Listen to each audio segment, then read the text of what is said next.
நண்பர்களே, உங்கள் அனைவருக்கும் எனது உளமார்ந்த வணக்கங்கள். நான் உங்கள் தர்ஷினி டீச்சர் பேசுகிறேன். இன்று நான் உங்களுக்கு ஒரு மிகவும் சிறப்பான கதையை கொண்டு வந்திருக்கிறேன். இது முற்றிலும் உண்மை சம்பவத்தை அடிப்படையாக கொண்டது. இந்த கதையை நீங்கள் ஸ்கிப் செய்யாமல் முழுமையாக கேட்க வேண்டும் என்று எனது அன்பான வேண்டுகோள். ஏனென்றால் இந்த கதையில் வரும் ஒவ்வொரு வார்த்தையும் ஒவ்வொரு உணர்வும் உங்கள் மனதில் ஏதோ ஒரு அதிர்வலைகளை ஏற்படுத்தும் என்று நான் நம்புகிறேன். வாழ்க்கையில் நாம் சந்திக்கும் ஒவ்வொரு மனிதனும் நமக்கு ஏதோ ஒரு பாடத்தை கற்றுக் கொடுப்பதாகத்தான் நான் நினைக்கிறேன். இந்த கதையும் அப்படித்தான். வாழ்க்கையின் கடினமான தருணங்களில் கூட நம்பிக்கையின் ஒளி எப்படி மனிதர்களை மீண்டும் வாழ்வின் பாதைக்கு அழைத்து வரும் என்பதை பற்றியது. என் வாழ்க்கையில் நான் பல அனுபவங்களை கண்டிருக்கிறேன். ஆனால் இந்த அனுபவம் என்னை மிகவும் ஆழமாக பாதித்த ஒன்றாகும். இந்த கதையை நான் உங்களுடன் பகிர்ந்து கொள்ள காரணம், இது உங்களில் பலருக்கும் நம்பிக்கையை கொடுக்கும் என்று நினைத்ததுதான். சென்னையின் பரபரப்பான வாழ்க்கையில் அடுக்குமாடி குடியிருப்புகளில் மனிதர்கள் எப்படி ஒருவருக்கொருவர் தொலைவில் வாழ்கிறார்கள் என்பது நமக்கு தெரியும். ஆனால் அதே சூழலில்தான் இந்த அழகான நட்பும் புரிதலும் உதவும் மனப்பான்மையும் உருவானது. வாழ்க்கையில் நாம் சில நேரங்களில் மிகவும் சுயநலமாக இருப்பதுண்டு.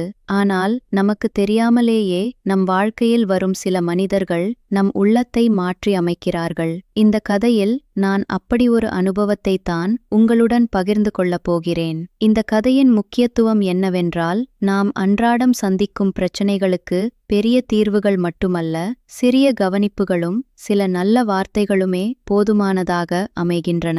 சில சமயங்களில் ஒரு புன்னகை, ஒரு ஆதரவான பார்வை, ஒரு அன்பான வார்த்தை, இவையெல்லாம் ஒரு மனிதனின் வாழ்க்கையையே மாற்றி அமைக்கும் சக்தி கொண்டவை. இதைத்தான் இந்த கதை மூலம் நான் உங்களுக்கு சொல்ல வருகிறேன். எனவே நீங்கள் அனைவரும் தயாராக இருங்கள். இந்த அற்புதமான கதையில் இப்போது நாம் பயணிக்க ஆரம்பிக்கலாம். இந்த கதையில் நடக்கும் ஒவ்வொரு சம்பவமும் உங்களை சிந்திக்க வைக்கும், உங்கள் உள்ளத்தில் ஒரு புதிய உணர்வை ஏற்படுத்தும். நிச்சயமாக இதன் முடிவில் நீங்கள் எல்லோரும் ஒரு புதிய பார்வையை பெற்றிருப்பீர்கள். சென்னையின் சுறுசுறுப்பான நகர வாழ்க்கையில் அடுக்குமாடி குடியிருப்புகளுக்கு நடுவில் என் வாழ்க்கை அமைதியாக ஓடிக்கொண்டிருந்தது. என் வீடு ஒரு அமைதியான பகுதியில் இருந்தது. அங்கு காலை நேரங்களில் பறவைகளின் சத்தமும் மாலை நேரங்களில் தெருவில் விளையாடும் குழந்தைகளின் சிரிப்பொலியும் கேட்கும். நான் அந்த அடுக்குமாடி குடியிருப்பில் என் குடும்பத்துடன் மகிழ்ச்சியாக வாழ்ந்து வந்தேன். எனக்கு ஒரு அழகான மகன் இருந்தான். அவன்தான் என் வாழ்க்கையின் மகிழ்ச்சி. ஒவ்வொரு நாளும் நான் அவனை பள்ளிக்கு அனுப்பி மாலையில் வீட்டிற்கு வந்ததும் அவனோடு விளையாடி அவனது படிப்பில் கவனம் செலுத்திக் கொண்டிருந்தேன். என் வாழ்க்கை மிகவும் ஒழுங்கானதாகவும் மகிழ்ச்சியானதாகவும் இருந்தது. ஆனால் வாழ்க்கையில் எதுவுமே நிரந்தரமானது இல்லை என்பதைப் போல எங்கள் குடியிருப்பில் ஒரு புதிய குடும்பம் குடிவந்தது. அந்த குடும்பத்தில் இருந்த பெண்தான் மீனாட்சி அக்கா.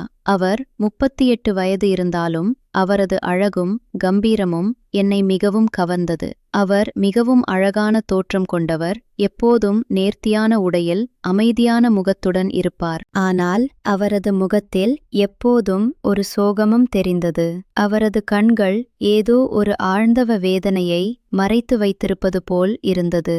நான் அவரை முதன்முதலாக பார்த்தபோதே அவர் மனதில் ஏதோ பெரிய பாரம் சுமப்பது போல் இருந்தது. அவரது நடையிலும் பேச்சிலும் அவரது ஒவ்வொரு அசைவிலும் அந்த சோகத்தின் அடையாளம் தெரிந்தது. அவர் எப்போதும் தனிமையில் இருப்பதையும் யாருடனும் அதிகம் பேசுவதில்லை என்பதையும் நான் கவனித்தேன். அவர் வெளியே வரும்போது கூட தரையில் பார்வையை பதித்தபடி விரைவாக நடந்து செல்வார். அவரை பார்க்க பார்க்க என் மனதில் ஒரு கேள்வி எழுந்தது. இவ்வளவு அழகான பெண்ணின் முகத்தில் ஏன் இவ்வளவு சோகம்? அவர் வாழ்க்கையில் என்ன நடந்திருக்கும்? இதற்கு பதில் சொல்லும் விதமாகவே அடுத்தடுத்த நாட்களில் நான் அவரை பற்றி பல விஷயங்களை அறிந்து கொண்டேன். அக்கம் பக்கத்தினர் பேசுவதிலிருந்தும் அவருடன் சில நேரங்களில் நடந்த சிறு உரையாடல்களிலிருந்தும் அவரது வாழ்க்கை பற்றிய சில உண்மைகள் எனக்கு தெரிய வந்தது. அவருக்கு திருமணமாகி 15 ஆண்டுகள் ஆகியிருந்தன. ஆனால் அவர்களுக்கு குழந்தையில்லை. குழந்தை இல்லாத தம்பதிகளை சமூகம் எப்படி பார்க்கிறது என்பது நமக்கு நன்றாகவே தெரியும். உறவினர்களின் கேள்விகளும் பக்கத்து வீட்டாரின் பார்வைகளும் சமூகத்தின் கேலிகளும் அவரை மனதளவில் மிகவும் பாதித்திருந்தது. அது மட்டுமல்ல, அவரது கணவர் ரமேஷ் ஒரு குடிப்பழக்கத்திற்கு அடிமையாகி வீட்டில் சரியாக இல்லாமல் இருந்தார். இந்த 2 காரணங்களும் சேர்ந்து அவரது வாழ்க்கையை மிகவும் கஷ்டமாக்கியிருந்தது. ஆனால் இவை அனைத்தையும் மீறி அவர் ஒரு கம்பீரமான தோற்றத்துடன் தனது துயரத்தை மறைத்தபடி வாழ்க்கையை நகர்த்திக் கொண்டிருந்தார். இந்த பின்னணியில் தான் எங்களுக்கு இடையே ஒரு அழகான நட்பு உருவாகியது. மீனாட்சி அக்கா எங்கள் வீட்டிற்கு அருகில் வந்து சில வாரங்கள் ஆகியிருந்தன. நான் அவரை அடிக்கடி வெளியில் பார்ப்பதுண்டு. சில நேரங்களில் அவர் என் மகனை விளையாடுவதை பார்த்து ஒரு கணம் நிற்பார். அவரது கண்களில் ஏதோ ஒரு ஏக்கம் தெரியும். அந்த பார்வையில் குழந்தை வேட்கை இருந்தது. அதே நேரத்தில் ஒரு பெரிய வெறுமையும் இருந்தது. அவர் என் மகனை பார்த்து ஒரு கணம் சிரித்துவிட்டு மீண்டும் சோகமான முகத்துடன் தனது வீட்டிற்குள் சென்று விடுவார். இது என் மனதில் ஏதோ ஒரு வேதனையை உண்டாக்கியது. ஒரு அம்மா என்ற முறையில் ஒரு குழந்தைக்காக ஏங்கும் ஒரு பெண்ணின் உள்ளத்தை என்னால் நன்றாக புரிந்து கொள்ள முடிந்தது. ஒரு நாள் மாலை நான் வீட்டின் வாசலில் உட்கார்ந்து புத்தகம் படித்துக் கொண்டிருந்தேன். அப்போது மீனாட்சி அக்கா தனது வீட்டின் வெளியே வந்து கிடைக்கட்டில் உட்கார்ந்தார். அவரது முகத்தில் வழக்கத்தை விட அதிகமான சோகம் இருந்தது. அவரது கண்கள் சிவந்திருந்தன. அவர் அழுது கொண்டிருந்தது தெரிந்தது. அவரது கைகள் நடுங்கிக் கொண்டிருந்தன. அவர் மிகவும் மனமுடைந்த நிலையில் இருந்தார். நான் அவரை பார்த்ததும் என் மனதில் இரக்கம் பொங்கியது. நான் புத்தகத்தை ஒதுக்கி வைத்துவிட்டு அவரிடம் சென்றேன். அக்கா, எப்படி இருக்கீங்க? ஏதாச்சும் பிரச்சனையா என்று மெதுவாக கேட்டேன். முதலில் அவர் ஒன்றும் பேசாமல் அமைதியாக இருந்தார். அவரது கண்களிலிருந்து கண்ணீர் உருண்டது. நான் அவருக்கு அருகில் அமர்ந்து மெதுவாக அவரது தோளில் கை வைத்தேன். கவலைப்படாதீங்க அக்கா, எல்லாம் சரியாகிடும். நீங்க சொல்லலாம்னா சொல்லுங்க, இல்லன்னா விடுங்க. ஆனால் மனசை விட வேண்டாம் என்று சொன்னேன். சில நிமிடங்கள் அமைதி நிலவியது. பிறகு அவர் மெதுவாக பேச ஆரம்பித்தார். வீட்டில் நிறைய பிரச்சனைகள் இருப்பதாகவும், கணவர் குடித்துவிட்டு தினமும் சண்டை போடுவதாகவும், உறவினர்களின் கேள்விகள் தாங்க முடியாமல் இருப்பதாகவும் சொன்னார். குழந்தை இல்லாததற்காக தன்னை அவர்கள் பழி சொல்வதாகவும், தனது கணவர் தன்னை புரிந்து கொள்ளவில்லை என்றும் கூறினார். அவர் பேசும்போதெல்லாம் அவரது குரல் நடுங்கியது. அவர் கூறிய ஒவ்வொரு வார்த்தையும் அவர் மனதில் எவ்வளவு வேதனை இருந்தது என்பதை காட்டியது. நான் அமைதியாக அனைத்தையும் கேட்டேன். அவர் பேசி முடித்ததும் நான் கொஞ்சம் நேரம் அமைதியாக இருந்தேன். பிறகு நான் மெதுவாக சொன்னேன், அக்கா, நீங்க சொல்லுவது எனக்கு புரிகிறது. இது எளிதான விஷயம் இல்லை. ஆனால் நீங்கள் எல்லாவற்றுக்கும் தலைவலி எடுத்துக்கொள்ளாதீர்கள். வாழ்க்கையில் சில நேரங்களில் மனசு தளர்ந்து போவது இயல்புதான். அதற்காக நாம் நம்மை நாமே தாழ்த்திக் கொள்ள வேண்டாம். நீங்கள் ஒரு அழகான பெண். உங்களுக்கு நிறைய திறமைகள் இருக்கும். இந்த கஷ்டங்கள் நிரந்தரமானது இல்லை. கொஞ்சம் பொறுமையாக இருங்கள், எல்லாம் சரியாகும். இவ்வாறு நான் அவரிடம் ஆறுதல் கூறினேன். அவர் என் வார்த்தைகளை கேட்டு கொஞ்சம் அமைதியானார். அவரது முகத்தில் சற்று நிம்மதி தெரிந்தது. அந்த நாளிலிருந்து அவர் என்னிடம் இன்னும் பேச ஆரம்பித்தார். நான் அவரை ஒரு தம்பி மாதிரி நடத்தினேன். அவரும் என்னை ஒரு தம்பி மாதிரி பார்க்க ஆரம்பித்தார். இது எங்கள் நட்பின் ஆரம்பம். அந்த நாளுக்கு பிறகு மீனாட்சி அக்கா அடிக்கடி வீட்டின் வெளியே வந்து உட்காருவது வழக்கமானது. நானும் அவருக்கு அருகில் சென்று உட்கார்ந்து பேசுவேன். நாங்கள் பல்வேறு விஷயங்களைப் பற்றி பேசினோம். சமையல், வீட்டு வேலைகள், சினிமா, புத்தகங்கள், இப்படி பல. ஆனால் ஒவ்வொரு முறையும் அவர் பேசும்போது அவரது குரலில் ஒரு வலி இருந்தது. அவர் சிரிக்கும்போதும் அந்த சிரிப்புக்குள் ஒரு பெரிய வெறுமை இருந்தது. அது எனக்கு நன்றாக தெரிந்தது. ஒவ்வொரு நாளும் மாலை வேளைகளில் அவர் வெளியே வந்து உட்கார்ந்திருப்பார். நானும் அவருடன் சேர்ந்து உட்கார்ந்து பேசுவேன். சில நேரங்களில் என் மகனும் அவருடன் சேர்ந்து விளையாடுவான். அப்போது அவர் முகத்தில் ஒரு பிரகாசம் தெரியும். அவர் என் மகனுக்கு பாடம் சொல்லிக் கொடுப்பார், கதைகள் சொல்வார். இது அவருக்கும் மகிழ்ச்சியை கொடுத்தது.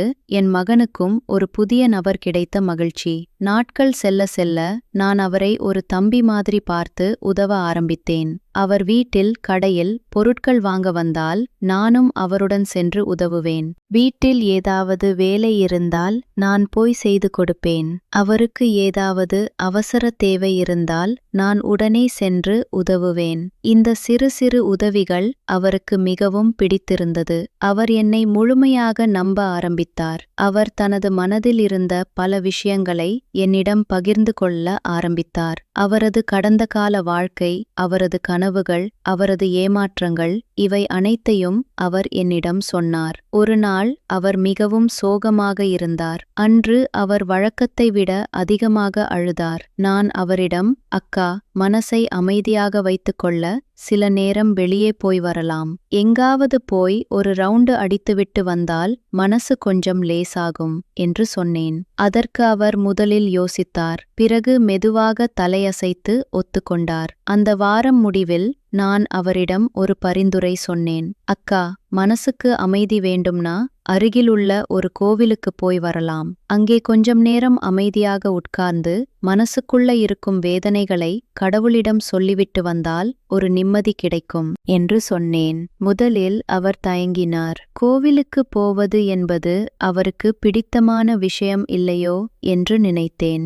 ஆனால் பிறகு அவர் மெதுவாக சம்மதித்தார். அடுத்த ஞாயிற்றுக்கிழமை காலை நாங்கள் இருவரும் அருகிலுள்ள ஒரு பழமையான கோவிலுக்கு சென்றோம். அங்கே அவர் மிகவும் அமைதியாக சாமி கும்பிட்டார். அவர் கண்களில் இருந்து தாரை தாரையாக கண்ணீர் வந்தது. அந்த கண்ணீரில் பல வருடங்களாக இருந்த வேதனை வெளிவந்தது போல் இருந்தது. நான் அருகில் நின்று பார்த்து கொண்டிருந்தேன். அந்த காட்சி என்னை மிகவும் கலங்க வைத்தது. கோவிலிலிருந்து திரும்பும் வழியில் மீனாட்சி அக்கா சற்று மனம் திறந்து பேச ஆரம்பித்தார். அவர் சொன்னார், தம்பி, வாழ்க்கை எவ்வளவு கஷ்டமாக இருந்தாலும் தாங்கிக் கொண்டும் வாழ வேண்டிய நிலை பற்றி நினைக்கும்போது எனக்கு மிகவும் வேதனையாக இருக்கிறது.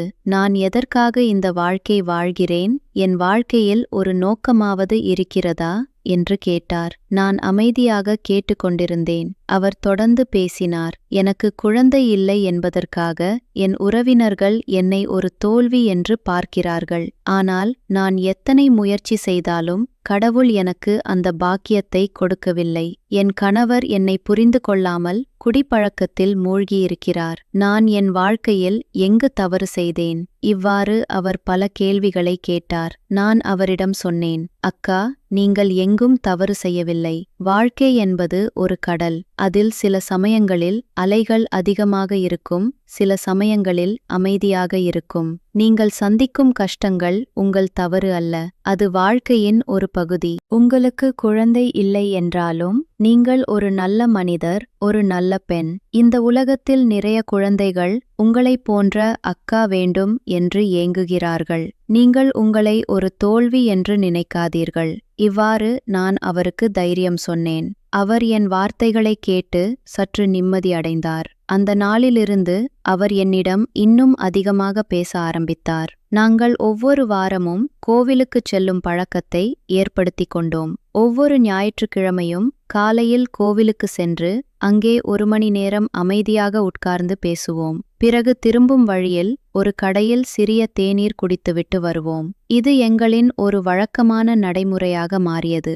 அந்த நாட்களில் எங்கள் நட்பு கொஞ்சம் கொஞ்சமாக அதிகரித்தது. அவர் என்னிடம் ஒரு தம்பி போல நம்பிக்கை வைக்க ஆரம்பித்தார். நானும் அவருக்கு முடிந்த உதவிகளை தொடர்ந்து செய்து வந்தேன். வீட்டில் இருக்கும் சூழ்நிலையும் மெதுவாக சீராக இருந்தது.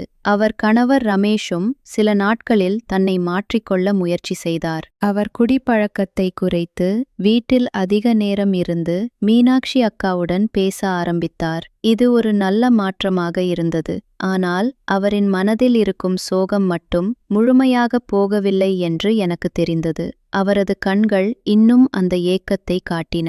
அது ஒரு ஆழமான காயம், அதை குணப்படுத்த நேரம் எடுக்கும் என்பதை நான் உணர்ந்தேன். அந்த சில வாரங்களுக்கு பிறகு மீனாட்சி அக்கா கொஞ்சம் மன அமைதியாக இருந்தார்கள். கோவில் செல்லும் பழக்கம் அவருக்கு ஒரு நம்பிக்கையை கொடுத்தது. அவர் ஒவ்வொரு நாளும் காலையில் எழுந்ததும் கொஞ்ச நேரம் தியானம் செய்ய ஆரம்பித்தார். வீட்டிலும் அவர் சிரிக்கத் தொடங்கினார். அவருக்கு பிடித்தமான பாடல்களை கேட்கவும் புத்தகங்கள் படிக்கவும் ஆரம்பித்தார். இது அவர் மனதிற்கு ஒரு புத்துணர்ச்சியை கொடுத்தது.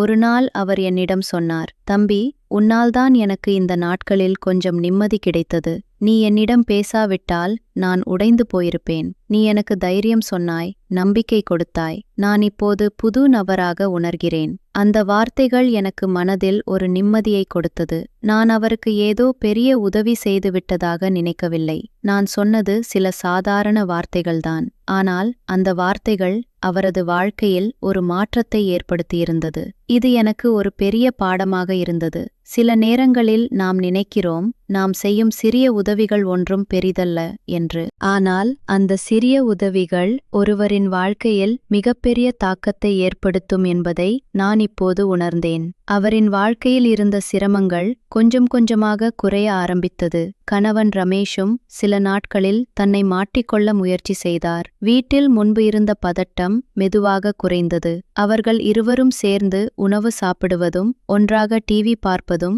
சிரித்து பேசுவதுமாக மாறினார்கள். இது எனக்கு மிகவும் மகிழ்ச்சியை கொடுத்தது. நான் அவர்களை பார்க்கும்போது ஒரு குடும்பம் எப்படி மீண்டும் ஒன்றிணைகிறது என்பதைக் கண்டு ஆச்சரியப்பட்டேன். இவை அனைத்தும் நடந்து கொண்டிருக்கும்போது ஒரு நல்ல செய்தி காத்திருந்தது. சில மாதங்கள் கழித்து மீனாட்சி அக்கா வீட்டில் மகிழ்ச்சி திரும்பியது. அவர்கள் குடும்பத்தில் ஒரு புதிய உறுப்பினர் சேர்க்கப்பட்டார். ஆம், மீனாட்சி அக்கா ஒரு அழகான பெண் குழந்தைக்கு தாயானார். இது அவர்கள் இருவரின் வாழ்க்கையிலும் ஒரு மிகப்பெரிய மாற்றமாக இருந்தது. அந்த குடும்பம் மீண்டும் ஒன்றாக சிரிக்க ஆரம்பித்தது. அந்த அனுபவம் எனக்கு ஒரு பெரிய பாடத்தை கற்றுக் கொடுத்தது. ஒரு சின்ன உதவியும், ஒரு நல்ல வார்த்தையும், ஒரு ஆதரவான பார்வையும் ஒருவரின் வாழ்க்கையை மாற்ற முடியும் என்பதை நான் உணர்ந்தேன். மீனாட்சி அக்காவின் வாழ்க்கையில் நான் செய்த சிறிய உதவிகள் அவருக்கு தைரியமும் நம்பிக்கையும் கொடுத்து அவரது வாழ்க்கையில் ஒரு பெரிய மாற்றத்தை ஏற்படுத்தியது. அவரது கணவர் ரமேஷும் குடிப்பழக்கத்தை முற்றிலுமாக கைவிட்டு ஒரு பொறுப்பான கணவராகவும் தந்தையாகவும் மாறினார். மீனாட்சி அக்கா இப்போது மிகவும் மகிழ்ச்சியாக இருக்கிறார். அவரது முகத்தில் சோகத்திற்கு பதிலாக ஒரு பிரகாசமான புன்னகை இருக்கிறது. அவரது கண்களில் ஒரு புதிய ஒளி இருக்கிறது. அவர் இப்போது மற்றவர்களுக்கும் உதவும் மனப்பான்மையுடன் இருக்கிறார். அவர் அக்கம் பக்கத்தில் உள்ள பெண்களுக்கு தைரியம் சொல்கிறார். அவர்களின் பிரச்சனைகளை கேட்டு ஆறுதல் கூறுகிறார். அவர் ஒரு சமூக சேவகியாக மாறியிருக்கிறார். இது எனக்கு மிகுந்த மகிழ்ச்சியை அளிக்கிறது. நான் அவரை பார்க்கும்போது ஒரு மனிதனின் வாழ்க்கையை நாம் எப்படி எளிதாக மாற்ற முடியும் என்பதை உணர்கிறேன். இந்த உலகத்தில் எத்தனையோ பேர் மன அழுத்தத்தில், சோகத்தில் இருக்கிறார்கள். அவர்களுக்கு ஒரு நல்ல வார்த்தை, ஒரு சிறிய உதவி தேவைப்படுகிறது. நாம் அதை கொடுக்க முன்வந்தால் அவர்களின் வாழ்க்கை மாறும். இது ஒரு பெரிய பொறுப்பு. நாம் ஒவ்வொருவரும் நமது வாழ்க்கையில் யாராவது ஒருவருக்கு உதவ முடியும். அது ஒரு புன்னகை, ஒரு ஆதரவான வார்த்தை, ஒரு சிறிய உதவி, எதுவாக இருந்தாலும் அது அவர்களுக்கு ஒரு புதிய நம்பிக்கையை கொடுக்கும். மீனாட்சி அக்காவின் கதை எனக்கு இதைத்தான் கற்றுக் கொடுத்தது. வாழ்க்கையில் கஷ்டங்கள் வரும்போது நாம் ஒருவருக்கொருவர் உதவி செய்தால் அந்த கஷ்டங்கள் சிறிதாக மாறும். நாம் ஒன்று சேர்ந்தால் எந்த பிரச்சனையும் பெரிதல்ல. இந்த கதை பிடித்திருந்தால் நீங்கள் அனைவரும் லைக் மற்றும் சப்ஸ்கிரைப் செய்ய வேண்டும் என்று நான் அன்புடன் கேட்டுக்கொள்கிறேன். உங்கள் ஆதரவு எங்களுக்கு மிகவும் முக்கியமானது. உங்கள் கருத்துக்களையும் பகிரவும். நீங்கள் இந்த கதையை உங்கள் நண்பர்களுடன் பகிர்ந்து கொள்ளவும். இதுபோன்ற மேலும் பல உண்மை சம்பவங்களை நான் உங்களுக்கு கொண்டு வருவேன். உங்கள் அனைவருக்கும் நன்றி. உங்கள் அன்பான தர்ஷினி டீச்சர்.